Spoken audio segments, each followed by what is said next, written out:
اپنی مشغولیات اور مصروفیات کو مختصر کرو. آپ کو معلوم ہے کہ رمضان میں مومن کا رزق بڑھا دیا جاتا ہے. کس لیے بڑھا دیا جاتا ہے؟ اس لیے بڑھا دیا جاتا ہے کہ جناب پہلے وہ 8 گھنٹے کام کرتا تھا, اب جناب 16 گھنٹے کام کرے گا ہمارا جوان. اب ساری رات جناب دکان کھول کر بیٹھے گا. کیوں؟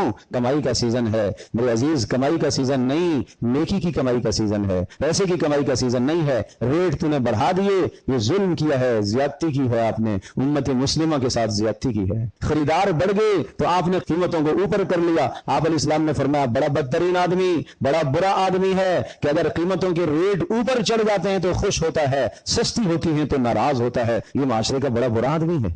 اس کو صرف اپنے پیٹ کی لگی ہوئی ہے, یہ لوگوں کی ضروریات کو نہیں دیکھتا. تو رزق بڑھانے کا میرے عزیز مقصد یہ ہے کہ اگر آپ پہلے 8 گھنٹے کام کرتے تھے تو رزق تمہارا دگنا ہو گیا. اب 4 گھنٹے کام کرو گے تو اللہ تمہاری روزی کا انتظام 8 گھنٹوں والا 4 گھنٹوں میں پورا کر دے گا. یہ ہے مطلب. اب باقی وقت عبادت میں لگاؤ, اس لیے کہ نیکیوں کا سیزن ہے.